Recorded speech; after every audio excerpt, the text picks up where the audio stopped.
What's up, everybody? Welcome back to Team Pizza Plays. I, of course, am Whatthefnu. And I just learned the most fascinating tidbits about poodles today. Alright, I'll bite.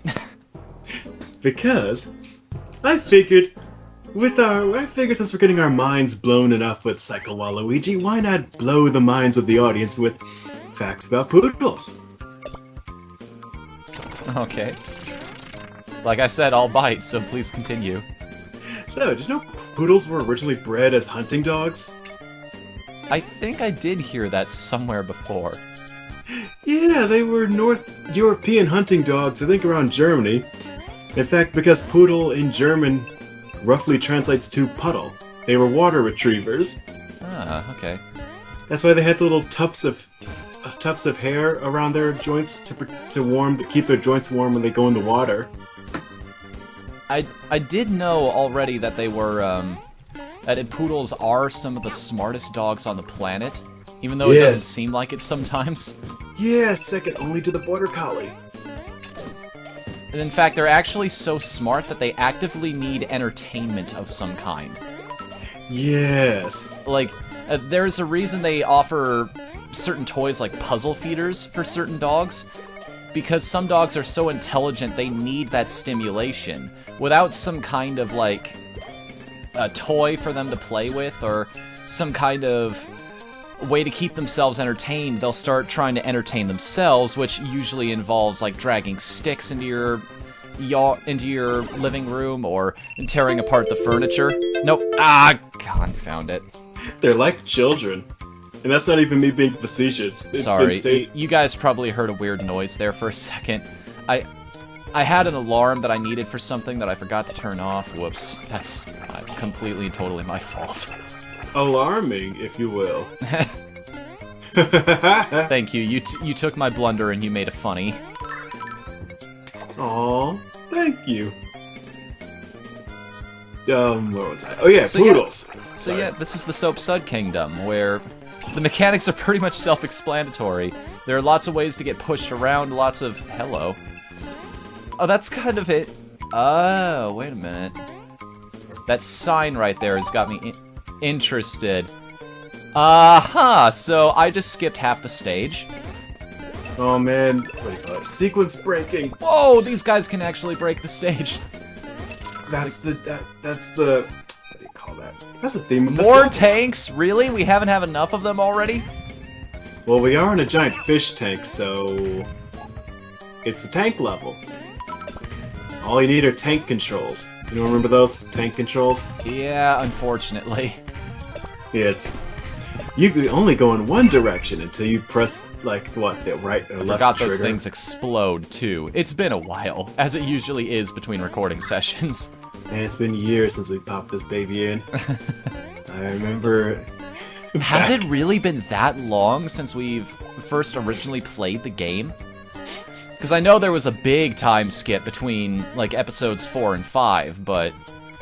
I wouldn't say it was. Not quite as big as some other things I'm responsible for, but that's, we'll talk about that in a week or two, hopefully.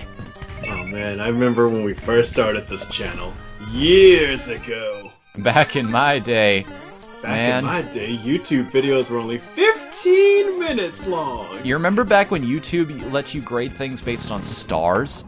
Remember that dark time? Yeah. It wasn't very good, honestly. Like, I understand why they did what they did too. Whoa. Okay, that's kind of interesting. We can like tear apart the stage here and there. I thought Waluigi chewed the scenery before, but this is ridiculous. Well done. Oh, I see what's going on here. Right, okay. See, I may not be the greatest player in the world, but I understand visual cues when I see them. Well, you know, it's like Eagle Raptor says, the game teaches you how to play it. Exactly. I'm gonna say this up front, I don't think Psycho Waluigi's a perfect game, but when it's firing on all cylinders, man, it's really good. Like my humor palette. Also, the screen does not scroll backwards in this area. That's good to know now. I tell ya. Okay, this guy's gonna be a real problem. Look at this Bubble Casper monster guy. Yeah, and the thing is, he can interact with the environment, so... Oh, so he's like an Enderman. Kind of, yeah, because everything in this place is destructible. Uh-huh. Like, the entire ground, the walls, everything, it can combust as soon as it's exposed to psychic powers, so...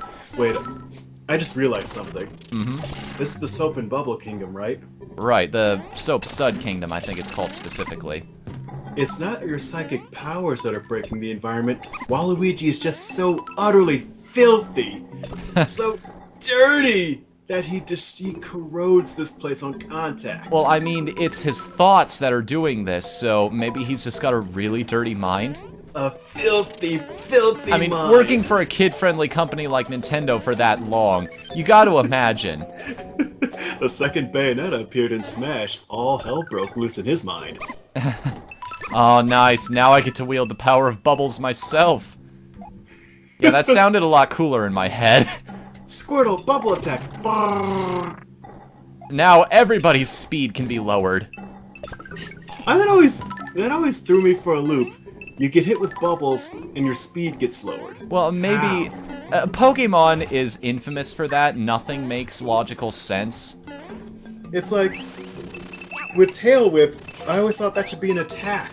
Then I actually found that there was a website that actually chronicled the definitions of all the attacks.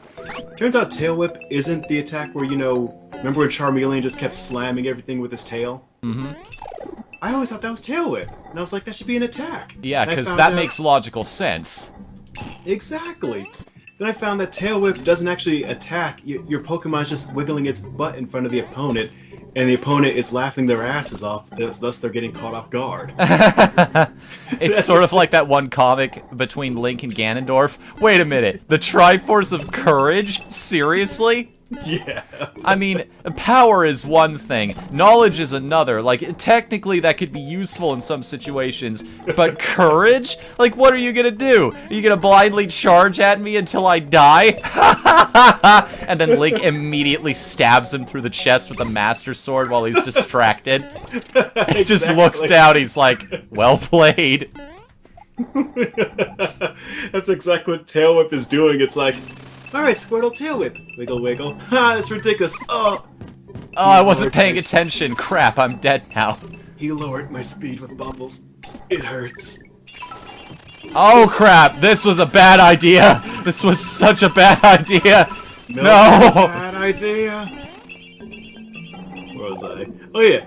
So I found out what Charmeleon was actually doing when he was slamming his tail into everybody. He was literally doing slam attack. Ah. That is basically what that is. It's just slamming a tail, vine, or whatever into the opponent. There was something over there and I didn't check it out. Oh well. And so I was like... So it felt bittersweet for me because I always wanted to equip my Pokemon with a tail attack. Now I know I'd been doing it all these years, but I was unaware of it. It was under my nose the entire time. Mm. That looks like a pit down there, so I'm not gonna risk it. Duck! Duck! Aw, it squeaks when you jump on it too. Chicoo, chicoo, chicoo, chicoo. That reminds me of all the crazy sound effects. Well, not crazy. Reminds me of how, in Japan, sound effects are That's too written. much fun, I'm sorry. It's cool. I was thinking about how Japan sound effects are written differently. Mm-hmm. Like how when we think of a heartbeat, we go bump bump, but in Japan it's doki doki. Yeah. Here, Jellyfish, sit on the throne with me. Just don't party with it too hard. Jellyfish like to party all night. Seen enough hentai to know where this is going, is what you're saying? Well, I mean... They like to sting you. Aw, I can't pick up the shopkeeper. That would have been kind of fun. How many coins do I need for this again? 1 million. Right? That's how many... Wait a minute. 1, 2, 3, 4... No! I'm almost there, actually. Yes! And then you get to shoot more golden statues of yourself. You try a stage, you won't lose any of your hard-earned coins. So basically an extra continue for my money. Eye-Fly Shield. What does this one do again? Psycho Charm. For one whole level, you'll be able to use captured enemies' abilities at half the energy cost. I think I'm good, actually. Are you? Are you sure you don't want more power? Yeah, for now. I want that crown, is the thing. Like, I know it's gonna do basically nothing, but it'll still be nice to have.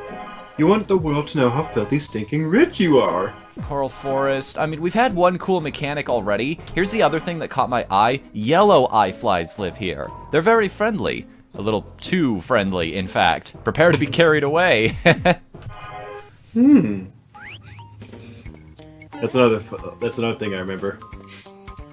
How many Pokedex entries just Oh, basically, it's Magnet Man's stage, then. I see what's happening here. Ah. Like how so many Pokedex entries are just, this Pokemon likes to steal children. And we just missed out on St. Patrick's Day, too. Oh, well, we can pretend it's still St. Patrick's Day. Aye, lads. Let's go drive the snakes out of our homeland. Meanwhile, me and my Irish potato internet. No, get back up. There you go. No, not Irish potato internet. Potato corned beef internet. That reminds me, you know the term hooligans? What is even the point of that? Why the clover hat? Like, maybe this is something that's just in the... Nice! I took and fed it. I wish I had done that on purpose. Like, that was completely unintentional. I dodged the giant bomb by using the iframes from going down a pipe. That's what you call... What do you call that? Some next level speedrun tech. Exactly. That's some Evo tech right there. Or shall we say evil tech? Okay, this is going to be a bit of a problem with these guys, because I hope Thunder Dragon isn't doing this. Isn't going to do this in some stage where I see, like, a treasure in front of me, and I can't get to it because there is an eye fly above me that I can't see that'll stop me. Well... I don't think they'll go the Dragon's Lair route, where they turn something positive into an immediate negative. Remember that level where... I never played Dragon's Lair, to be honest with you. That's one of those ones I missed out on as a kid. Although some people would argue that's a good thing. Yeah, I never played it myself, but that game was the textbook definition of Nintendo hard. Well, I mean, it's an arcade game. It was specifically designed to suck money out of you. And the sequel is easier, but in the first game, it's basically, yeah, see this yellow glow? That's where you're supposed to go. Alright, yeah, seeing the yellow glow again, cool. You get pitfall, it's like, wait a minute, the yellow glow is a good thing. You turned it into a bad thing? What are the rules of this game? Exactly. It would be nice to have a little tutorial. That's the funny part. The animation's done by Don Bluth. Oh! Great, so now I'm locked out of that right path. I hope there was nothing important down there. No, it's cool. Don't worry about it. Don't worry about it. Don't worry about it. Stop worrying about it. Are you calm? So make sure you're calm. Relatively. Where was I? Yeah, there must have been something over there, because... Alright, it's too late to worry about it now. Anyways, please continue. Oh yeah. Don Bluth, he's the animator for Dragon's Lair.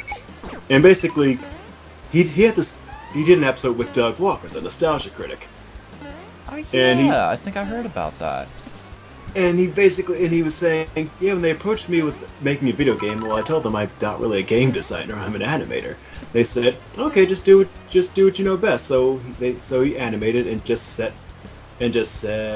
basically programmed in a bunch of button prompts. It was just the easiest thing he could do. And so that's probably one of the reasons why the game is so difficult, is the sense that Bluth and crew most likely weren't very familiar with the medium. Yeah, they weren't too familiar with the medium, what to really include, any hints. They just knew make a story and make it playable.